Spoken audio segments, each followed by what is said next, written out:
Baik, sahabat BBBBA, kita kembali lagi sekarang di segmen kedua. Kita akan coba kulik lagi dari narasumber kita yang luar biasa ini. Nah, Om Pai, saya langsung saja. Saat ini kita baru masuk ke masa recovery. Setelah seluruh dunia dihantam badai dari serangan negara api kemarin tuh ya Om ya. Banyak sekali terutama UMKM ini dihajar begitu. Dan bisnis-bisnis kapital besar justru itu yang banyak terpukul. Kalau UMKM, pelaku bisnis kecil, cenderung biasanya lebih mampu untuk beradaptasi begitu. Nah, bagaimana seorang Mr. Pai yang kita kenal juga sering ke luar kota, ke luar negeri, memandang bagaimana sebetulnya dinamika UMKM yang di Jambi terutama saat ini dibandingkan daerah-daerah lain itu, apakah Om Pai melihat ada perbedaan atau sama saja modelnya dari sisi mental dan perkembangan mereka? Kalau saya melihat di Jambi ini dari kacamata saya, UMKM di Jambi ini masih cenderung pilih-pilih. Masih cenderung pilih-pilih. Artinya masih modelnya itu mana yang cenderung rame ke situ dulu. Padahal dia tidak mempersiapkan. Justru kalau kita rame-rame terjun ke situ, berarti kita masuk ke Red Sea nih, ke Laut Merah ini. Jarang sekali yang mencoba menciptakan laut itu masih laut biru begitu ya, peluang-peluang. Nah, kecenderungannya itu memang kita lebih suka cari aman. Cari aman. Apakah itu salah? Apakah itu benar? Nah, dari kacamata seorang Mr. Pai yang selama ini sudah malang melintang ke sana sini, coba kira-kira audiens ingin diberi masukan atau pandangan. Kita dengar dulu. Oke, terima kasih Om Rahmadi. Sebenarnya saya melihat kalau di beberapa kota di Indonesia, geliat UMKM sekarang tuh sudah mulai perkembangannya mulai meningkat. Kenapa?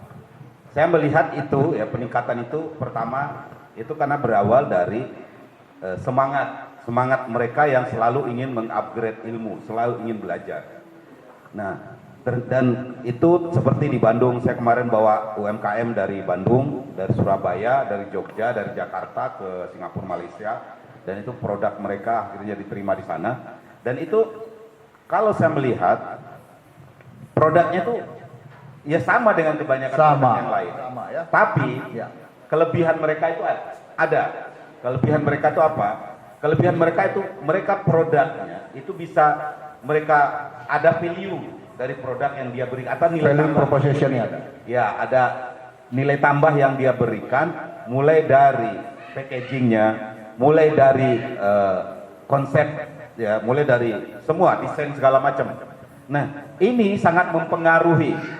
Nah, kalau kita melihat di daerah-daerah, contoh ya daerah-daerah yang masih, maaf ngomong, yang masih masyarakatnya itu saya mengatakan mungkin agak keras kalau saya mengatakan, tapi saya ini harus saya katakan. Karena apa? Saya bukan hanya di Jambi ya melihat, tapi hampir saya di Bengkulu, saya di Palembang, di Batam, Pekanbaru, itu yang daerah-daerah sekitar. Ya. Kenapa? Karena rata-rata mereka ibaratnya UMKM kita tuh menutup gelasnya. Jadi mereka sudah merasa pintar, sudah merasa hebat dengan produknya, sehingga sudah tidak mau belajar lagi. Ya, saya melihat dan itu saya buktikan. Bahkan kita berikan ilmu gratis pun itu banyak yang tidak mau datang. Jangankan bayar. Anda kalau tahu uang yang saya keluarkan untuk biaya belajar saya, itu udah mungkin ratusan juta. Ya. Saya 3 kali belajar kurs bisnis ke Malang itu bolak-balik 3 kali, selama di sana hotel bayar sendiri, bayar pelatihannya 5 juta, hotel bayar sendiri, tiket saya ke Malang pulang pergi ya 6 kali bolak-balik, makan sendiri. Anda terus saya belajar di Jakarta dan saya di Jogja saya belajar. Jadi kenapa? Karena saya tahu diri saya itu bodoh. Jadi kalau Anda ingin sukses, hal pertama yang harus Anda lakukan, yang harus Anda sadari dari diri, bahwa kita itu orang bodoh. Artinya apa? Kalau kita bodoh, kita harus belajar. Nah, ini yang saya melihat, maaf saya sedikit kadang-kadang suka keras, saya sebagai pembina UMKM juga di Jambi, bukan hanya di Jambi, saya pembina UMKM, saya di Banjarmasin itu, maaf, saya di Banjarmasin itu dianggap seperti apa ya? Karena apa? Karena ketua HIPMI-nya pun itu binaan saya. Ketua HIPMI Kota Banjarmasin itu binaan saya. Saya kalau ke sana itu kayak, maaf, saya tidak menyombongkan diri, itu kayak raja saya disebut di sana. Dijemput pakai mobil mewah di bandara, disewakan hotel mewah di Banjarmasin. Karena apa? Karena mereka tahu, karena mereka betul-betul mau belajar. Tapi lihat sekarang Banjarmasin itu luar biasa. Produknya waktu saya bawa ke Moskow, ke Rusia, itu saya bawa waktu saya pameran 2017 di Moskow, saya bawa produk itu hanya sambal yang saya bawa. Sambal acan Raja Banjar namanya.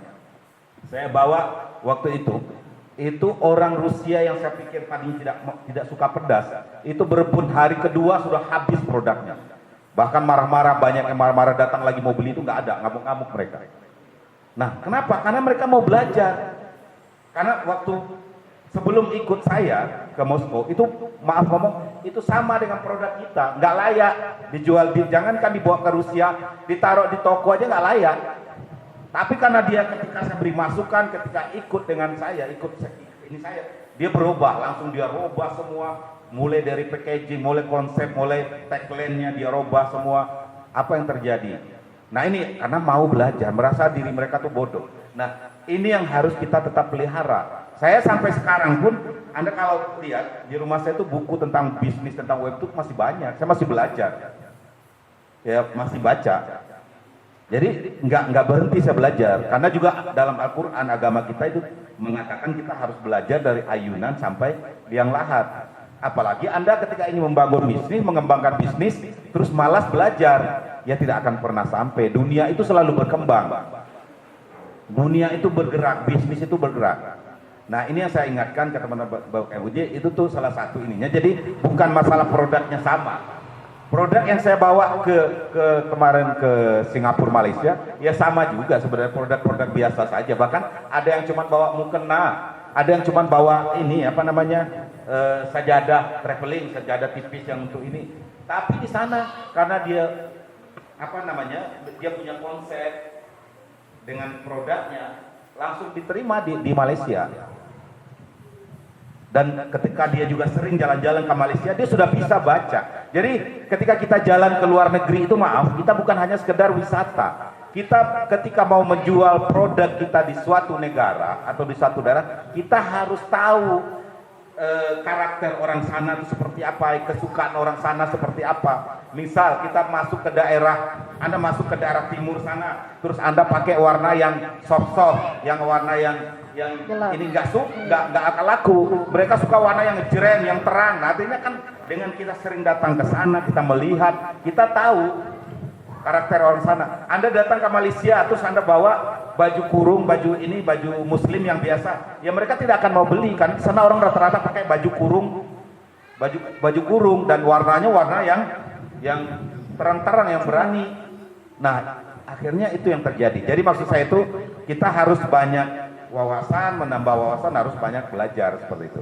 Jadi itu tuh, jadi bukan masalah produk sama, itu menurut saya itu nggak masalah. Tapi produk kita itu harus punya value, harus punya nilai tambah apapun produk kita. Gitu. Oke. Nah, artinya kita bicara di sini soal value proposition ya. Nilai jual kita harus ada dan lebih daripada produk-produk yang lain. Apapun jenis usaha Anda, baik itu produk maupun jasa, begitu. Nah, satu lagi yang menarik ini, Om Pai. Pada saat banyak ya, kalau tadi kan kita bicara tentang nilai lebih, begitu kan. Nah, apakah ada kiat-kiat khusus yang bisa diberikan kepada kita semua, kawan-kawan semua, bagaimana mencari kira-kira apa nih yang cocok supaya produk kita dapat perhatian, lebih bagaimana produk kita bisa lebih mudah dipasarkan, begitu ya. Nah, kira-kira ada kiat-kiat dari Mr. Pai. Oke, terima kasih. Produk yang akan diterima pasar itu adalah produk yang punya branding kuat. Jadi kalau kita bicara branding itu beda dengan merek, ya. Merek itulah ada nama, Mr. Pai itu nama. Tapi Mr. Pai itu seperti apa? Oh, dia pakai topi, dia suka pakai jaket kayak itu namanya branding. Itu namanya ciri khas atau identitas, ya. Nah, atau kalau kita lebih mudah lagi, branding itu adalah merek yang punya makna. Jadi, nah, kalau ingin produk kita ingin cepat dikenal oleh masyarakat, kita harus punya branding yang kuat. Branding dengan produk kita. Misal tuh, ya, kita punya produk. Contoh kemarin dengan Mbak Nurul, ya. Ketika beliau datang, saya tahu saya ada di sini, kemudian dia, Mr. Pai, tunggu saya 1 jam datang, saya ingin konsultasi. Oke, saya akhirnya, nah beliau tuh punya produk PY Pare, ya, dan PY labu. Nah, ketika saya mengatakan bahwa brandingnya apa, beliau masih bingung. Atau apa namanya apa? Pesan baik. Nah, itu pesan baik itu merek. Tapi yang maksud saya branding itu adalah, jadi branding itu adalah sesuatu nilai yang kita tanamkan dalam produk kita, sehingga ketika orang butuh yang nilai itu, dia ingat produk kita. Contoh, ketika kita aus di perjalanan, apa yang kita ingat? Apa yang kita ingat? Aqua, walaupun mereknya lain. Kenapa? Karena dia sudah berhasil menanamkan brand Aqua itu ke memori kita. Ya, berhasil menanam. Nah, kalau saya mengatakan ke Mbak Nurul, kalau Mbak Nurul ingin bahwa orang ingin mengenal produk Mbak Nurul sebagai peyek sayuran, nah, Mbak Nurul harus memberikan tagline.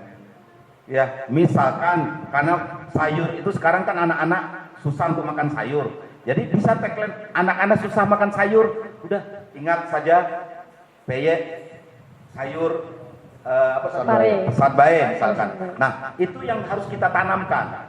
Jadi kalau kita bicara branding tuh memang tidak mudah karena panjang. Jadi pertama, untuk membangun branding itu kita harus punya blueprint atau tadi cetak biru tentang brand yang akan kita bangun. Ya, kita ingin tahu nih brand kita nih mau kita apa nih. Contoh saya sekarang di Biro Perjalanan itu banyak sekali, jangankan di Indonesia, di Jambi saja mungkin ada 100 biro perjalanan. Kalau saya tidak punya brand yang kuat, saya tidak akan pernah bisa bersaing. Nah, akhirnya apa? Saya bangun brand apa? Tour dengan saya itu bukan hanya sekedar jalan-jalan, tapi apa? Tour bisnis. Anda ikut saya, Anda sekaligus tour, sekaligus dapat ilmu bisnis, sekaligus bisa memasarkan produk Anda di luar negeri. Nah, tourbisnis.com, dan itu yang saya bangun. Sehingga orang, bayangkan ketika saya berangkat kemarin, itu nggak ada satupun dari Jambi. Nggak ada satupun pesertanya dari Jambi, dari Makassar, dari Bali, dari Surabaya, dari Jogja, Solo, ya, terus Jakarta, Bandung. Nggak ada satupun dari Lampung, Sumatera ada satu. Jambi itu nggak ada. Nah, kenapa? Karena bayangkan sebanyak itu di seluruh dunia travel yang punya branding tourbisnis.com itu ya saya. Kenapa? Karena itu itu brandingnya, jadi itu branding yang kita bangun gitu maksud saya. Nah, saya ingin mengatakan ke Mbak Nurul, oke, Anda kalau memang fokus di situ, udah. Terus setelah branding itu kita bangun tuh, itu tidak hanya cukup tadi tagline atau tidak cukup hanya, tapi ada namanya rational value. Rational value itu produk kita itu, kalau rasional itu kan betul-betul rasional atau sesuai dengan selera orang, bukan hanya oh ini sayuran itu, tapi kalau nggak enak buat apa gitu. Jadi betul-betul pertama tuh harus enak dulu, artinya rasional. Jadi produk yang kita bangun itu memang harus enak. Nah, kalau belum enak ya kita harus belajar dulu supaya enak. Itu namanya, nah baru kita bisa membangun branding. Nah, itu rational value. Kemudian dari rational value itu nanti akan muncul namanya emotional value. Nah, setelah itu terbangun, baru kita harus cari ya bagaimana cara penyampaiannya ke masyarakat. Delivery namanya. Jadi harus brand delivery. Bagaimana kita menyampaikan pesan brand kita itu ke masyarakat. Nah, pesan yang ingin kita sampaikan ke masyarakat itu bisa lewat, ya itu tadi harus dengan kata-kata tagline, bisa dengan cara iklan. Anda ingat ini, kalau saya peragakan, Anda pasti ingat.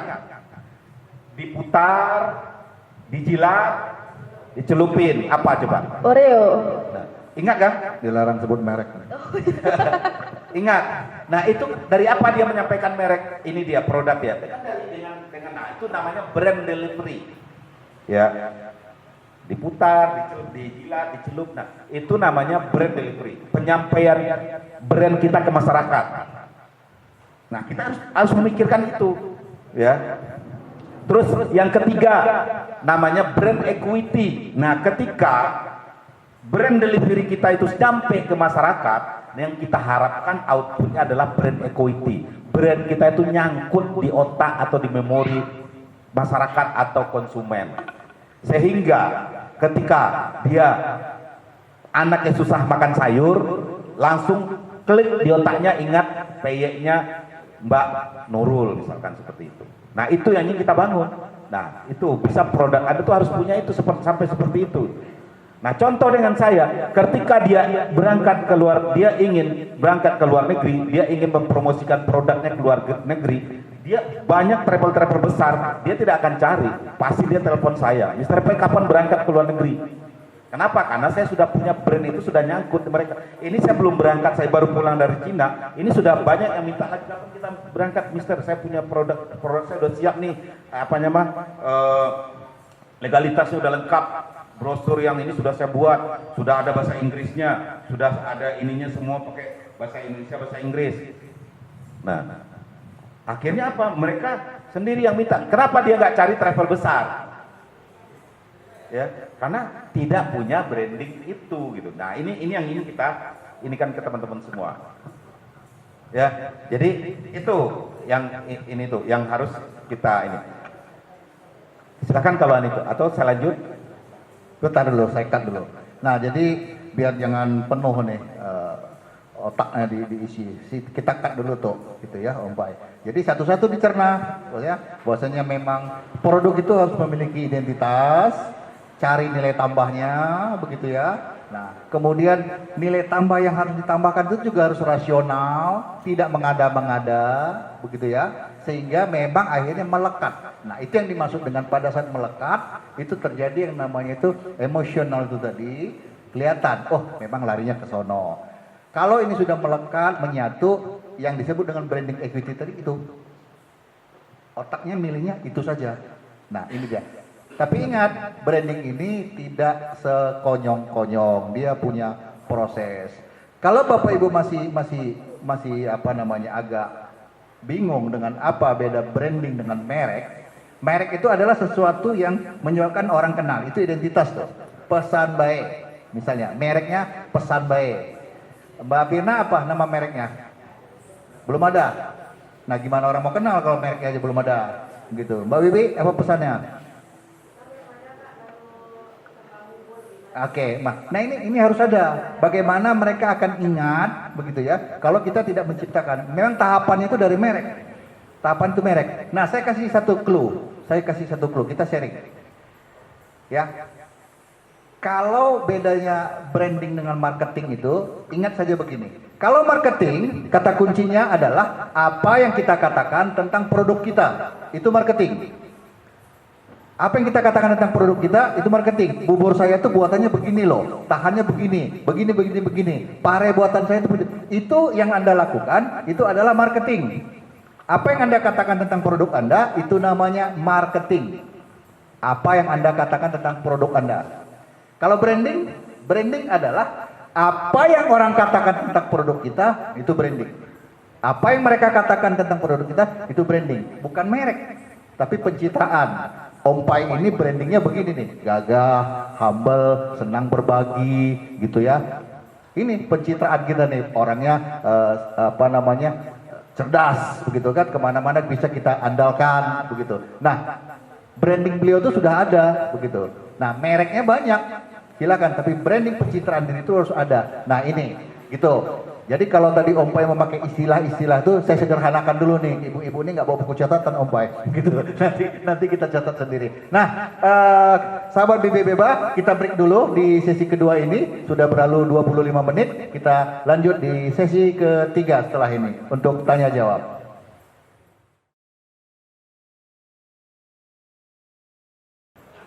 Baik sahabat BB Beba, kita kembali lagi di sesi ketiga. Kali ini kita masuk ke segmen penghujung, yaitu segmen tanya jawab.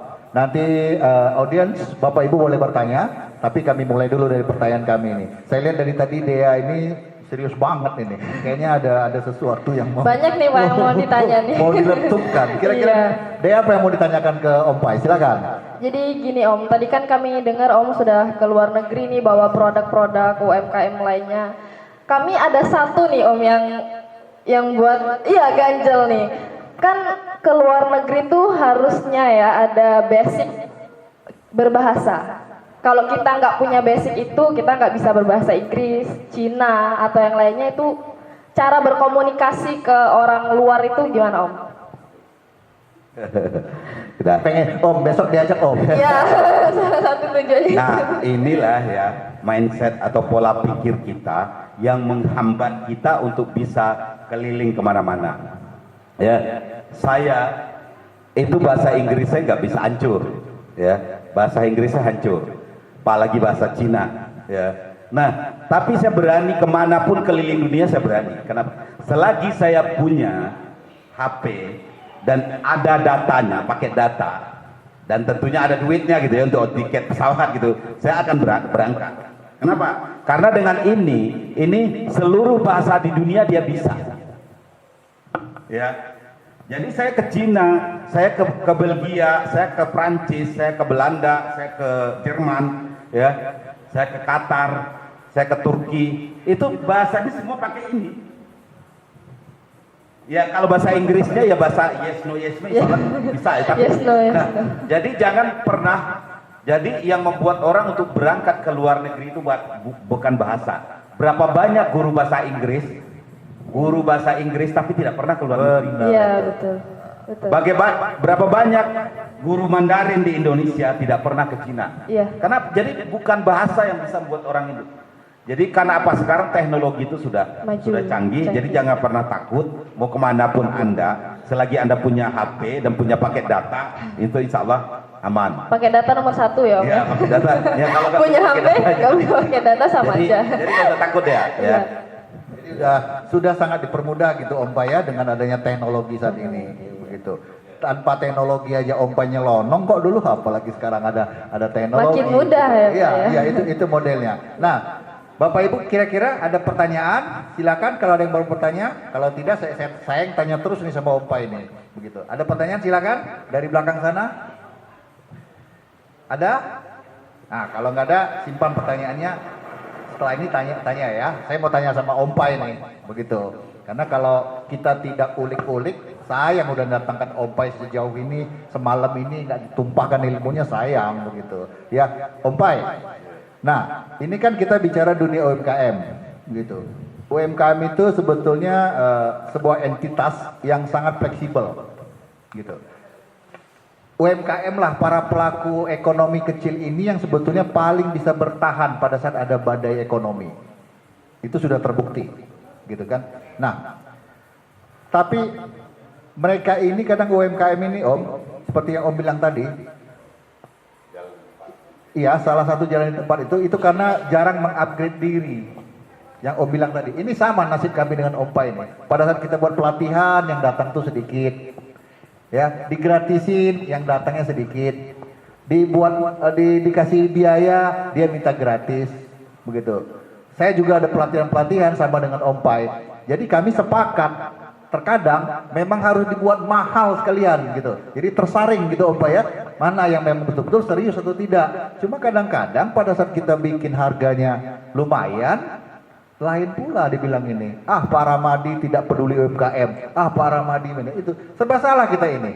Nah, Om Pai sendiri ini kemana-mana invest waktu, investasi leher ke atas. Biaya yang dikeluarkan. Nah, Om, kira-kira sebetulnya apa penyebab mereka tuh malas untuk belajar?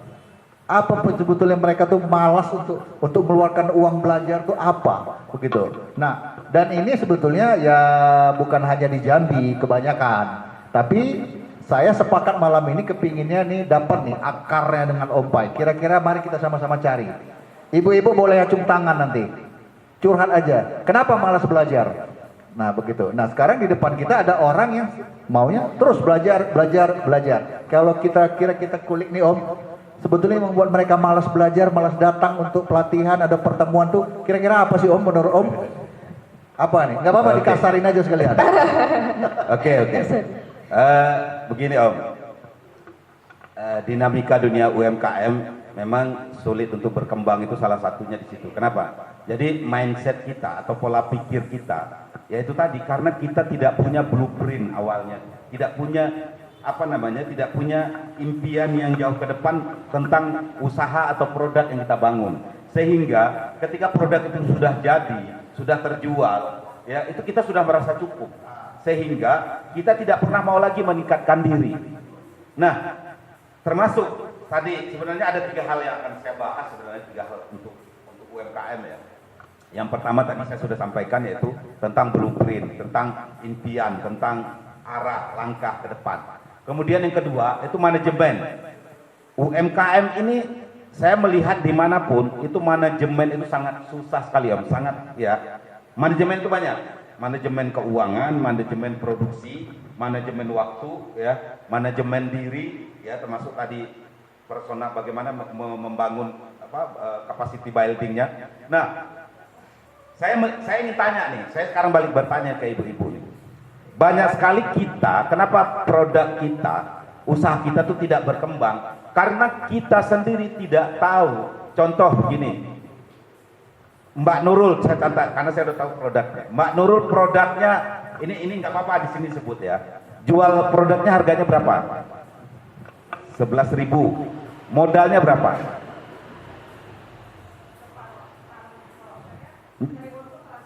Oke, Mbak Nurul mengatakan modal dari produk Mbak Nurul berarti 5,5 gitu. Berarti Mbak Nurul ketika laku 1 bungkus itu dapat uang 5,5. Yakin? Yakin ya? Ya, itu produk ya. Nah, saya tidak yakin. Sudah dihitung semua. Nah, ini yang selama ini kita tidak pernah tahu. Jadi ketika kita mengatakan modal saya, ya, itu 10.000, saya jual 15.000, saya untung 5.000. Ternyata bisa-bisa itu kita maaf ngomong, itu bisa-bisa kita untungnya cuma 1.000 perak.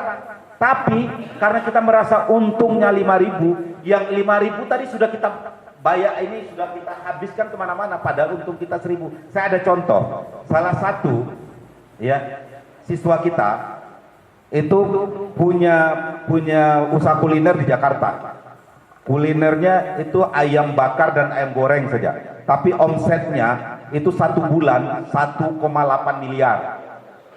Itu anak-anak muda, ada berempat dia buka usaha, omsetnya 1,8 miliar per bulan. Modal ayamnya, ya, modal ayam itu katanya modalnya 18,5. Dia jual 25.000, untungnya berapa coba? 6.500 katanya.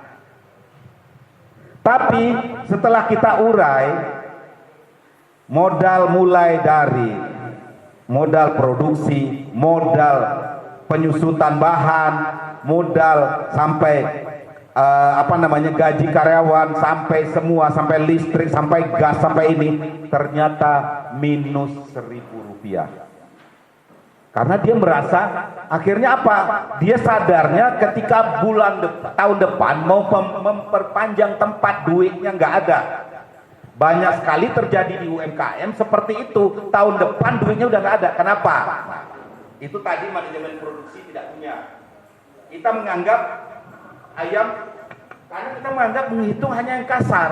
Ayam saya beli 25.000 1 ekor, saya potong sekian, kemudian dapat sekian, kemudian bumbu kira-kira sekian, ini sekian, oh modal saya 18,5, saya jual 25.000 misal.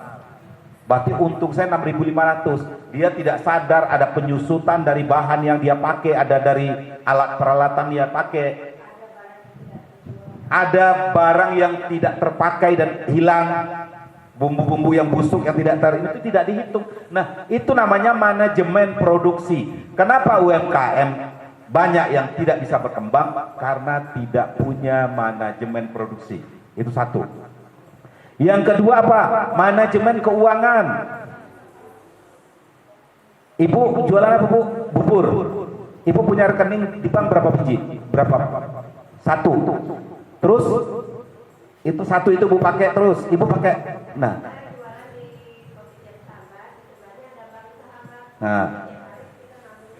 Terus cuma satu bank. Nah, itu masih salah. Kalau Anda ingin manajemen keuangan Anda benar, Anda harus minimal punya 3 bank. Nah, karena Anda nggak ngerti, coba kasih tahu, saya kasih tahu. Yang pertama, bank yang pertama itu buka, nggak boleh ada namanya ATM, nggak boleh namanya ada internet banking. Untuk apa? Untuk apa? Itu tadi, Anda harus tahu dari manajemen produksi tadi, sekian persen dari omset Anda, misal omset Anda 1 juta, ternyata 50.000 itu untuk biaya sewa, untuk biaya penyusutan. Itu yang Anda harus masukkan ke bank itu, dan tidak boleh diganggu-gugat. Kenapa? Karena untuk nyewa tahun depan. Karena kalau ada terjadi penyusutan, kerusakan barang, kuali Anda jebol, nah baru Anda boleh ambil, itu pun ambil ke bank. Nggak boleh. Kalau Anda pakai ATM, Anda pakai ini pasti ketusuk-tusuk. Nah itu satu, bank A. Itu nggak boleh. Itu untuk itu tadi. Yang kedua, bank B. Bank B itu setiap omset Anda setiap hari harus masuk bank. Harus masuk ke bank. Ya itulah untuk bank, untuk transaksi Anda bayar transfer, misalkan transfer pembelian tepung, transfer pembelian apapun, masuk ke situ. Itu harus ada internet bankingnya, harus ada ATM-nya. Kemudian ada lagi satu bank lagi. Nah ini kita yang satu bank ini kita banyak yang nggak sadar nih. Satu bank ini ya itu adalah untuk apa? Pertama, Anda ketika orang makan, ketika Anda jual rumah makan, renol, ada kakak Anda makan di situ, ada saudara Anda makan di situ, itu nggak pernah dihitung. Nah itu yang buat hancur usaha. Itu harus dihitung berapa makan dia, pakai apa dia makan 20.000, harus masuk 20.000. Kalau dia kakak kita bayarin, itu masuk dan diambil dari rekening C tadi. Itu namanya rekening sedekah. Misalkan 5% Anda tiap bulan, setiap hari Anda dalam ini Anda 5%. 5% dari omset Anda harus Anda masukkan ke bank C. Nah, kalau seandainya nanti saudara kita ngambil produk, saudara kita ini oke, nggak mungkin kita minta, kita kasih, tapi kita hitung berapa nih produk saya harganya nih 12.000, dia ambil 2 berarti 24.000. Ya udah, kita bayar pakai duit dompet kita dulu, kemudian baru kita ambil 24.000 dari bank C tadi, kita sedekah. Itu namanya rekening sedekah. Kita ke kakak, ke saudara, ke teman tuh boleh, harus ada juga itu. Jadi tidak boleh namanya dalam bisnis itu gratis. Itu yang menghancurkan. Bahkan karyawan pun itu tidak boleh makan produk kita. Harus dihitung. Kalau Anda ingin betul-betul manajemennya jalan, maka kenapa UMKM tidak pernah maju? Yaitu karyawan di rumah makan seenaknya, nggak pernah dihitung. Makanya itu nggak boleh. Makanya tidak akan pernah berkembang. Saya jamin tidak akan pernah berkembang. Anda berpikir makan kan cuma sekali, benar. Tapi keuntungan Anda itu akan tergerus. Jadi Anda cuma merasa omsetnya besar, banyak sekali omsetnya besar, tapi tidak pernah berkembang. Manajemen produksi dan manajemen keuangannya tidak benar. Jadi mulai sekarang tuh benahi itu. Lah kalau Anda tidak pernah membuat rekening A, rekening B, rekening C, Anda merasa uang yang ada di kantong Anda itu semua uang Anda. Padahal tuh ada uang sewa rumah, sewa tempat, sewa ini segala macam, ada uang untuk kuali bocor, kompor gas meledak atau apa segala macam. Ini manajemen. Itu makanya kalau orang yang bisa berkembang sampai bisa membuka bisnis di manapun, itu semua harus Nah ini kelemahan kita. Kalau UMKM kalau tidak mau melakukan itu, ya Anda tidak akan pernah berkembang. Saya jamin. Saya sudah dari keliling Indonesia yang benar-benar mau melakukan itu. Nah sekarang saya sedang kebetulan, tapi memang ini khusus alumni saya. Alumni saya membentuk namanya komunitas kuliner Jambi. Dan ini mereka alumni dari pelatihan kuliner. Mereka bayar kuliner itu 3,5 juta, nggak dikit, 3,5 juta, makanya saya bangun komunitasnya. Nah ini sudah saya bentuk komunitasnya, dan itu semua sudah ada kuncinya di situ. Mereka tinggal masukkan, terus masukkan muncul semua berapa persen. Tapi maaf itu bayar, karena ilmu itu tidak gratis. Asik. Jadi mental itu jangan dibiasakan mental pengemis, harus ada betul. mental berani. Terima kasih. Nah, luar biasa. Aplaus dulu nih untuk kita. Ya, itu yang harus sudah ditanamkan. Jadi jangan kebanyakan kita yang benar. Melayu kita nih, family, gratis, gitu. Boleh. Manajemen itu memang begitu. Ya. Posisi misalnya di manajemen itu ada biaya entertain misalnya, begitu ya. Nah, itu sudah jelas ada. Biaya komplementari. Perusahaan juga begitu, sudah dipatok, tidak boleh lebih, begitu. Nah ada. Nah jadi seret itu ke pengelolaan keuangan kita. Jadi kalau kita bicara tadi soal rata-rata UMKM di Jambi itu, kita bicara skup Jambi saja dulu. Kenapa kita sulit berkembang? Yang satu itu tadi, pertama malas upgrade, malas meningkatkan ilmu. Karena alokasinya tuh, alokasi dana itu tidak ada. Ya. Kalau dia setiap hari Anda masukkan ke rekening C tadi, alokasi untuk upgrade diri 1% atau 0,5% dari omset, itu akan ada. Anda akan berani ikut pelatihan, bayar 5 juta, bayar 3 juta, Anda akan berani karena ada alokasinya tuh ada. Tapi kalau alokasinya tidak ada, Anda mengambil dari rekening Anda, jangankan ada, saya pun berat. Loh, saya bisa ikut pelatihan puluhan juta ya karena konsepnya seperti itu. Jadi ketika sudah ada di rekening bank ini dananya tak boleh memang khusus untuk itu. Jadi saya masuk ikut pelatihan bayar 5 juta di Malang, tapi tiket pesawat saya pulang pergi, hotel saya hitung, oh bisa, udah saya ambil, saya ikut pelatihan. Karena apa? Alokasi dananya itu ada, termasuk alokasi dana marketing itu dimasukin ke rekening C tadi. Nah, itu dia. Jadi salah satu info yang kita dapat malam hari ini adalah bagaimana upgrade diri itu memang dimulai, ya. Salah satunya itu memang tidak pelit untuk keluar uang untuk upgrade. Nah, tapi uangnya dari mana? Nah, mulailah dulu tadi membagi-bagi pemisahan biaya, pemisahan alokasi rekening tadi. Mana yang memang biaya produksi, mana yang memang kita simpanan, dana taktis. Nah, ini nanti bisa kita bicarakan lebih lanjut. Tapi inti dari pertemuan malam ini, salah satu yang menyebabkan kita jarang bisa UMKM itu berkembang, nomor satu itu memang masalah di manajemen, upgrade dirinya, manajemen waktunya, gitu ya. Nah, ini waktu sudah mulai menunjukkan pukul 9 ini, sudah pukul 9, tinggal beberapa saat lagi. Dea, masih ada yang mau ditanyakan sebelum ibu-ibunya bertanya? Kami ada satu lagi sih Pak. Nah, Terakhir coba aja. ditanyakan. Silahkan. Apa itu? Kenapa walu? Ini kan udah sekitar 17 tahun ya Om Pai menggeluti dunia UMKM.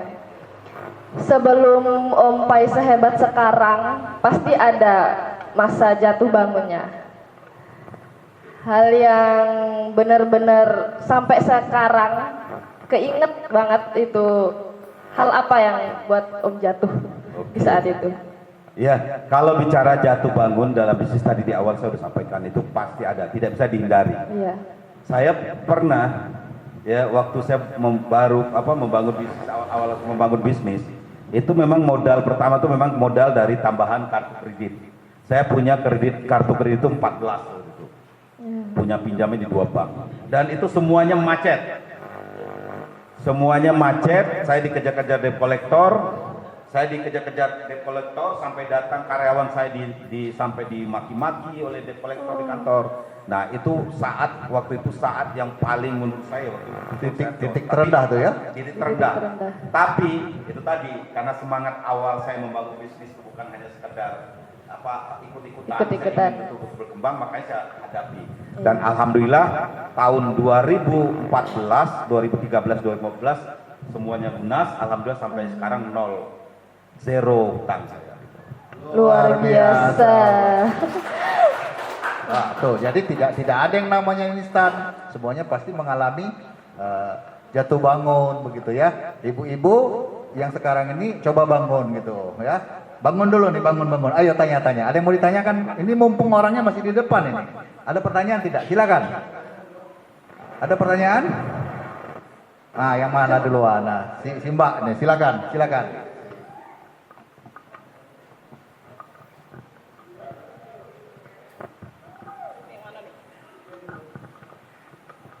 Assalamualaikum warahmatullahi wabarakatuh. Assalamualaikum warahmatullahi wabarakatuh. Selamat malam. Perkenalkan nama saya Lowike, tapi dipanggil Lowi. Mungkin saya baru pertama kali ke sini. Selamat datang, selamat bergabung. Saya mau menanyakan, mungkin bisa dibilang saya ini salah satu pemula di dalam dunia bisnis gitu. Memang pertama saya punya bisnis dalam bidang fashion, yaitu hijab, printing gitu. Tapi saya jalankan berdua dengan adik saya gitu di Jogja. Nah, yang mau saya tanyakan, kalau di Jambi kan saya udah pindah di Jambi sekarang. Jadi rencananya memang saya mau membangun usaha itu dalam bidang kuliner gitu. Nah, saya kan kemarin sudah ada beberapa mungkin sedikit ilmu usaha dalam bidang fashion gitu. Gimana masukan mungkin dari Om Pai untuk saya, gimana saya tuh bisa maksudnya dengan ilmu saya yang kemarin itu bisa bisa membangun kepercayaan diri saya untuk membangun usaha dalam kuliner gitu. Apa mungkin minta pendapat dari Om Pai. Terima kasih. Langsung saya jawab. Ini saya perjelas dulu. Artinya saat ini sudah punya bisnis fashion. Dalam bidang fashion. Dalam bidang fashion sudah ada. Sekarang mau merambah ke kuliner. Merambah ke kuliner karena pindah ke Jambi. Kalau dulu kan di Jogja. Ya, fashionnya berjalan terus. Kalau sekarang lagi stop. Lagi stop. Artinya sekarang pindah haluan nih. Iya, mau pindah haluan. Pindah haluan dan minta saran supaya lebih pede gitu ya. Iya. Oke, itu Om kira-kira masukannya Om. Nah, kalau kita bicara kuliner ya, bisnis kuliner itu adalah bisnis yang tidak pernah matinya. Selama anak terus lahir ya ke muka bumi, itu kuliner tidak akan pernah akan habis-habisnya. Kenapa? Karena selagi orang masih butuh makan. Nah, tapi ya yang harus kita perhatikan adalah ketika membuka kuliner, bagaimana kita harus tahu. Ketika Anda buka kuliner di Jambi, ya Anda harus tahu karakter, Anda harus tahu selera orang Jambi. Ketika Anda dari luar, ya Anda harus tahu selera orang Jambi, Anda harus bisa menyesuaikan itu. Nah, ketika membangun kuliner, bisnis kuliner itu adalah bisnis yang banyak orang mengatakan bisnis kuliner itu adalah bisnis yang sangat sulit, susah. Tapi kalau bisnis kuliner itu tahu cara pengelolaannya, ya Anda pasti justru Anda akan enak. Karena apa? Karena bisnis kuliner itu bisa autopilot, bisa berjalan sendiri kalau Anda buat sistem. Nah, jadi saya berharap ketika Anda membangun bisnis kuliner, Anda sudah punya blueprint tadi yang saya sampaikan. Anda pertama harus jadi karyawan dulu. Karyawan maksudnya di usaha Anda harus ikut bantu-bantu harus ini. Tapi yang kedua, Anda harus naik kelas, Anda harus jadi manajer. Anda cari karyawan berapa orang, Anda harus mulai mengatur, tapi Anda masih tetap itu. Nah, kemudian sudah running, sudah jalan, sudah stabil, Anda harus jadi autopilot. Anda nggak perlu lagi harus ada di situ. Anda bisa mengontrol bisnis Anda dari jauh. Nah, itu yang saya lakukan dengan travel saya.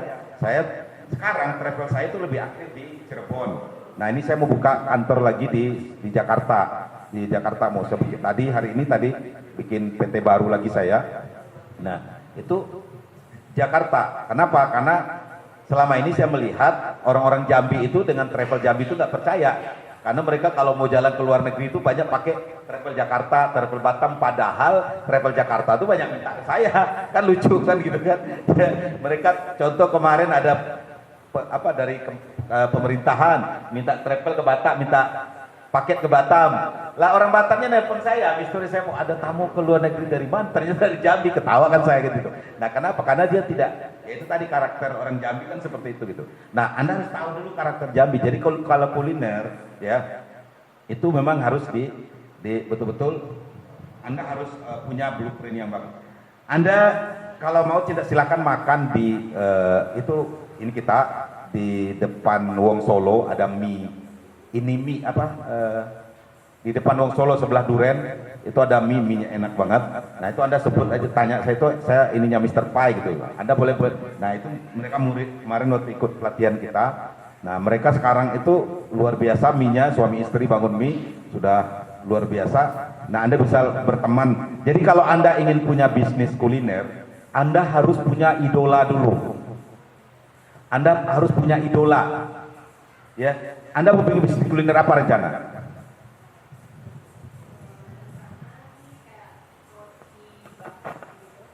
Roti bakar. Nah, rencananya roti bakar, soalnya saya pernah ini kan jalan-jalan di Jakarta itu ada roti John.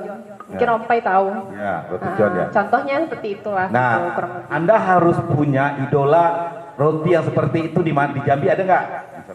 Kalau nggak ada harus punya idola. Nah, idola itu untuk apa? Ya, Anda kalau Anda baru, Anda harus dalam dunia bisnis itu ada namanya ATM. Itu sudah lazim namanya amati, tiru, modifikasi sedikit. Ya, Anda tidak akan Anda sebagai pelaku baru dengan gagah, oh saya bisa bikin ini sendiri, saya udah bikin konsep sendiri, itu nonsen. Ya, kalau Anda misalkan Anda tahu mie gacoan, pernah dengar? Mie abnormal. Nah, itu dia punya mie abnormal itu kebetulan saya kenal pemiliknya. Itu dia punya idola di Bandung. Ya, namanya mie Matari. Jadi dia buatlah mie mie abnormal. Abnormal, dia buat abnormal, dia tinggal ngerubah cuman warnanya, tapi konsepnya sama. Dia buat ininya, pasarnya sama. Terus sekarang abnormalnya mulai jatuh, dia bikin mie gacoan. Sekarang meledak lagi tuh di mana-mana mie gacoan. Yang dijual ya itu saja. Ya, jadi maksud saya Anda harus punya idola. Jadi kalau Anda punya produk apa, Ibu punya bubur. Kemarin yang ikut sama saya ke Cina itu punya usaha bubur bayi. Namanya Ibu, silakan Ibu catat, Ibu lihat di Instagramnya Aiko Food. Itu ownernya kemarin ikut saya, itu sudah ada di hampir seluruh di Aceh. Itu berawal dari bubur sama seperti Ibu jualannya, tapi karena dia jauh bisnisnya ke depan, sekarang franchise bubur bayi, dan bukan lagi bentuk bubur bayi itu, tapi sudah bentuk kemasannya sudah bagus. Kemarin dia justru minta ilmu lagi ke saya bilang, Bu, produk Ibu ini sangat cocok, saya bisa bawa ke luar negeri, tapi tinggal tambahkan dengan bahasa Inggris di bawahnya. Harus punya bahasa Inggris, ingredientnya semua bahasa Inggris, campur dengan bahasa Indonesia boleh, tinggal tambahkan itu. Kemarin, wah terima kasih Mr. Pen, nanti saya akan bikin baru lagi, desain baru lagi saya bikin. Nah, Anda Aiko Food, silakan Anda lihat, ya.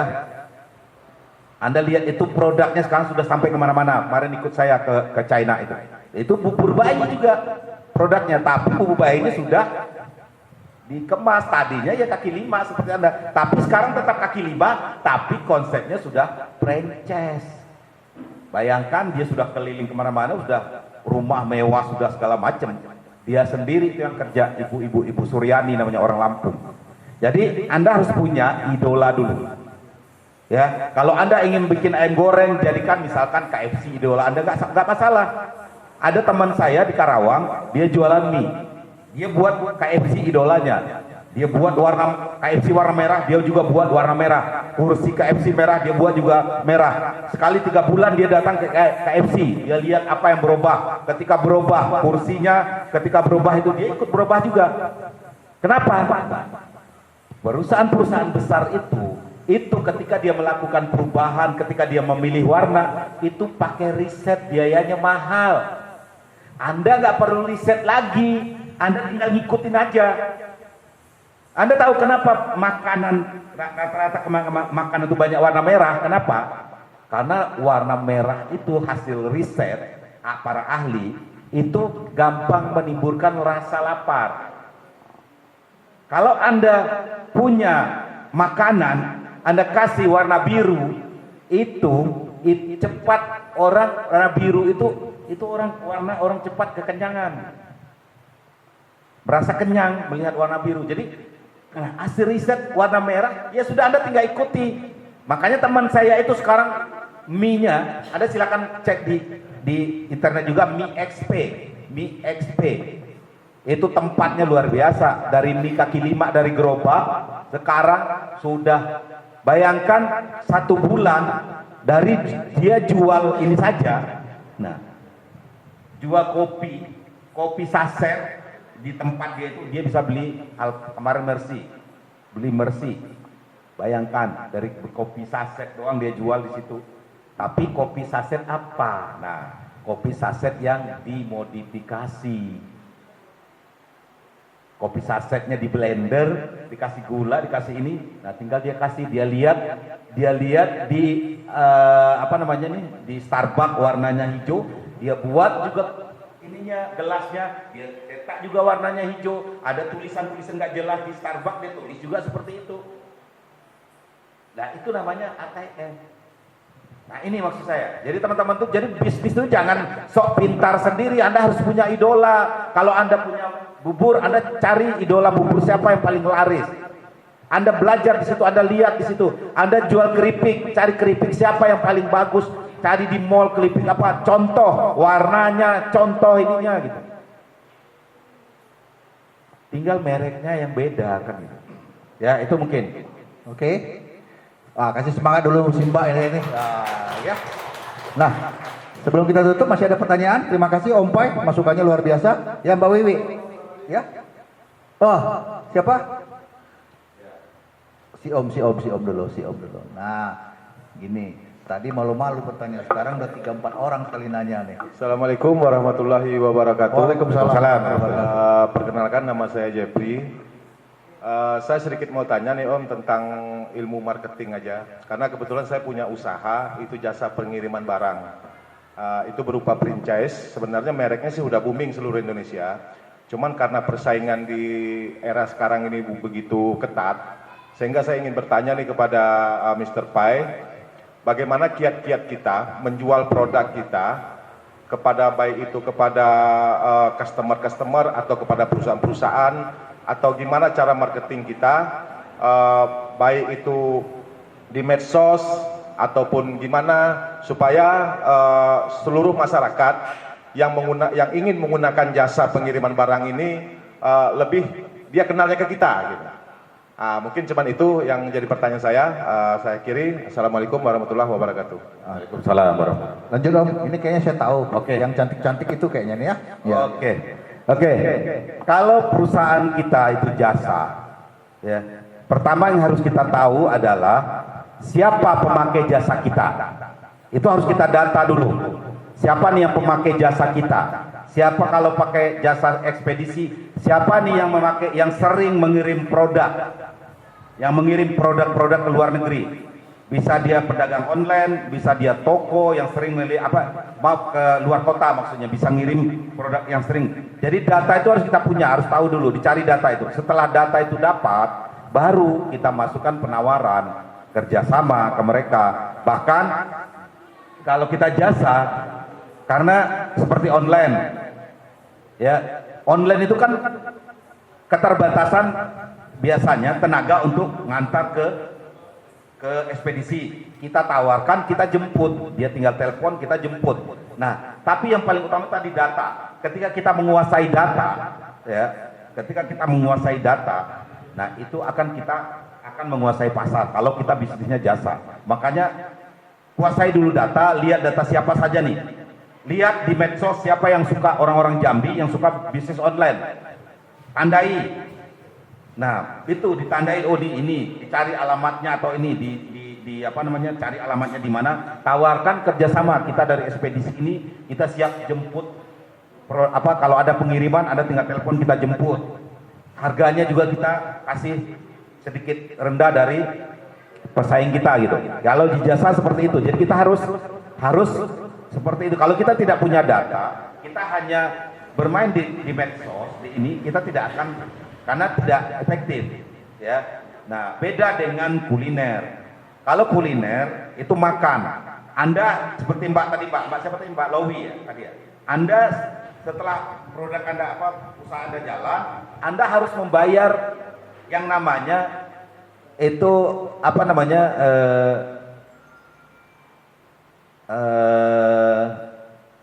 cari orang-orang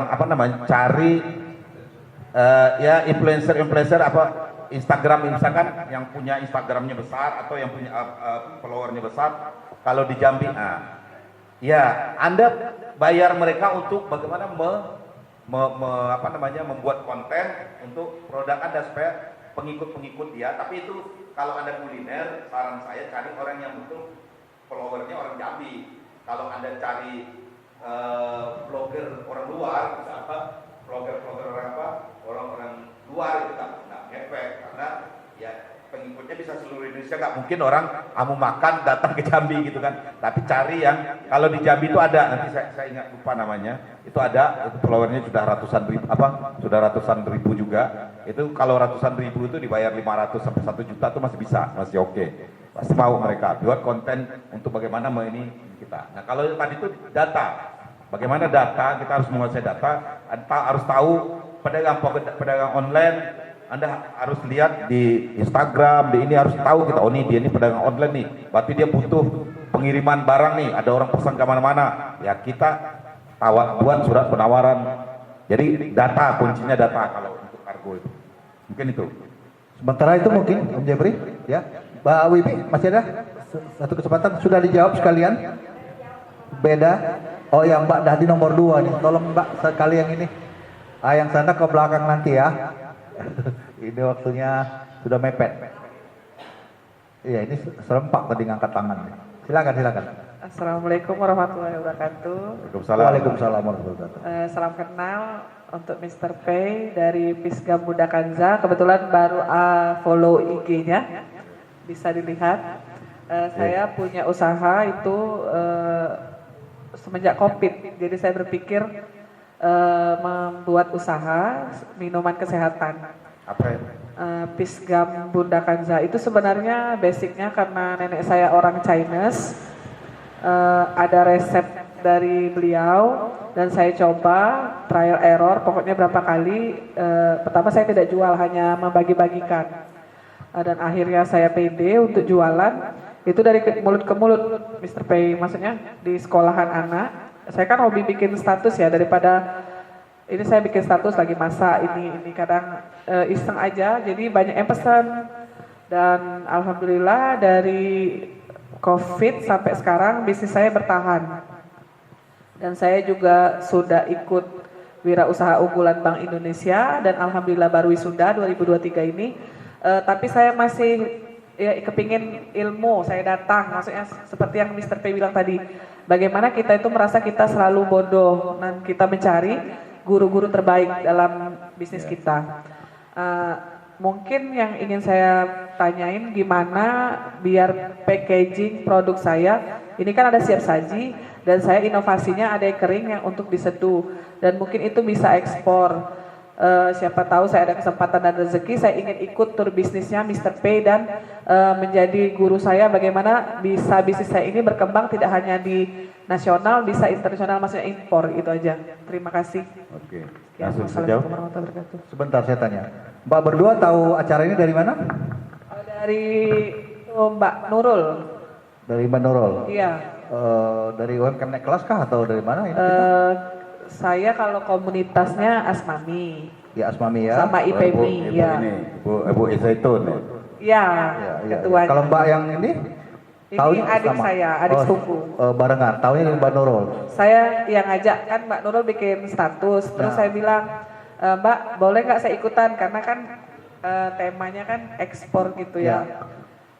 Dia bilang, ayolah Mbak, katanya. Saya bawa adik saya ya boleh. Oke, terima kasih sudah hadir Ya. ya. Nah, monggo Om Pai langsung saja. Oke, tadi produk Mbak tadi itu saya kurang jelas, itu apakah itu minuman itu obat, atau bentuknya obat, atau hanya sekedar minuman? Itu minuman sehat, tetapi itu udah ada sugesti. Dari apa? Dari bahannya dari apa? Dari bahannya itu peach, itu getah pohon persik. Ya, persik. Terus itu direndam selama 12 jam. Terus ada goji berry, jamur salju, pokoknya semua rempah-rempah saya blended itu dengan jahe, terus ada bumbu-bumbu rempah lainnya. Dan alhamdulillah pertama kan konsumen tuh agak lain ya rasanya, maksudnya tuh seperti Mr. P Sudah- tadi bilang, iya. Sudah, Mbak, artinya gini, Mbak sudah paham betul manfaat produknya. Sudah, dan udah diteliti sama mahasiswa UJA, tapi masih mengurus dari BPOM. Kalau PIRT udah ada, halal, semua sudah lengkap. Oke. Izin-izinnya. Oke, kalau itu masuk ke dalam obat-obatan, itu memang agak sedikit ribet untuk ekspor. Jadi saran saya itu ininya mungkin kalau hanya sekedar minuman, ya minuman tadi minuman kesehatan atau apa itu sih agak mudah masuk ke luar negeri. Karena kalau yang bicara obat, Anda tuh harus berhubungan dengan lab, dengan ini segala macam, banyak sekali syaratnya kalau untuk obat-obatan. Karena apa? Karena di luar negeri itu jangankan obat-obatan, makanan biasa saja itu mereka itu sangat memperhatikan. Karena di luar negeri itu mereka bukan bicara harga. Produk Anda berapapun harganya nggak masalah buat mereka selagi produk itu higienis, selagi produk itu memang layak, memang bersih, memang itu jadi orang di luar negeri itu beli produk itu bukan hanya sekedar untuk perut. Ya, jadi itu harus kita ingat kalau produk kita untuk ekspor itu harus kita ingat. Nah, kenapa Ibu tadi yang iCofood itu, kenapa dia baru berani bicara ke saya bahwa dia produknya minta dibantu untuk diekspor ke luar negeri? Karena dia sudah betul-betul dia sudah keluar sertifikat sertifikat untuk ininya tidak ada bahan-bahan semuanya bahan alami gitu intinya, artinya sudah keluar sertifikatnya, sudah ada semua, jadi baru berani dia untuk mengatakan ikut ini. Jadi maksud saya begini, Mbak, kalau produk untuk di luar negeri yang jelas packagingnya itu yang pertama bukan hanya sekedar packaging, tapi packagingnya tidak hindari packaging yang ada unsur-unsur mengandung ya seperti yang berhubungan dengan kesehatan lah, yang tidak baik untuk kesehatan. Seperti kalau sekarang mereka kalau kertas, mereka lebih banyak pakai kertas yang kayak kertas daur ulang itu tapi sehat gitu, bukan. Nah, kalau plastik itu mereka udah menghindari gitu. Jadi seperti kalau untuk packaging makanan ringan atau itu sudah menghindari itu. Contoh kemarin Ibu dari Solo, Ibu Retno, dia bikin kopi fermentasi kopi itu ternyata sangat diminati di Malaysia. Nah, itu awalnya dia pakai packagingnya plastik. Nah, sekarang dia pakai packagingnya botol. Karena apa? Plastik secara kesehatan itu tidak bagus. Karena ketika kena panas, ini sebenarnya makanya Anda ketika minum aqua seperti ini seperti itu jangan coba-coba dijemur atau taruh dalam mobil yang panas. Itu ada efek nanti buat kesehatan, bisa kanker, bisa ini gitu. Ya. Makanya itu juga orang luar negeri itu makanya orang luar negeri ketika beli produk yang kayak gini itu mereka lebih senang belinya yang dingin, yang dalam kulkas. Kenapa? Karena pasti terjamin dia tidak kena ini panas seperti itu. Jadi maksud saya itu ya itu Anda harus paham dulu itu, harus paham dulu produknya. Terus kalau ada niat untuk pasar luar negeri, mulai sekarang label Anda semua harus mulai disisipi bahasa Inggris. Jadi bahasa Inggris misalkan dari kandungannya, manfaat segala macam itu harus disertakan dengan bahasa Inggris. Karena bahasa Indonesia orang luar nggak ngerti kan gitu ya. Itu mungkin ya. Oke. Terima kasih Om Pai. Nah, jadi diperjelas Mbak ya. Jadi untuk langkah berangkat produk kita ke luar negeri, memang yang pertama untuk masalah naik kelasnya dulu, mulai dari legalitas gitu ya, diberesin dulu. Boleh mulai bawa dari produknya Pak ya? Produknya nggak bawa. Nanti kita diskusi setelah ini ya. Intinya bahwasanya segala sesuatu ada steppingnya. Nah, kalau memang bicara obat, memang ketat. Kalau FDA itu ya memang ketat. Di luar negeri itu Amerika itu ketat sekali untuk FDA-nya itu. Nah, ini nanti kita bahas sesi khusus begitu. Nah, sayang sekali rekan BB Bebas, sahabat kami semua, acara kita ini sudah masuk di 9.30. Masih kami buka kesempatan untuk tanya jawab, tapi nanti setelah acara berakhir masih ada sesi santai kita. saya mengucapkan banyak terima kasih kepada seluruh rekan yang sudah hadir, tamu kami, Om Jeb dan rombongan, gitu ya. Mbak berdua, ini rekan-rekan BBB yang setia hadir, juga Bang Riko, Bang Herpin di belakang sana, terima kasih sudah hadir. Dan terutama untuk narasumber kita, beri applause dulu, terima kasih Om Pai, luar biasa malam ini Om. Nah, mudah-mudahan ilmunya bermanfaat. Dan Dea juga, Mbak Dea sudah berkenan hari ini jadi co-host saya. Begitu. Next time kita akan ketemu dengan topik yang lebih menarik lagi. Mudah-mudahan pertemuan ini adalah pertemuan yang bermanfaat dan diridhoi oleh Allah Subhanahu wa taala. Kurang lebih dari kami, kru sahabat BBB, mohon undur pamit diri. Wassalamualaikum warahmatullahi wabarakatuh.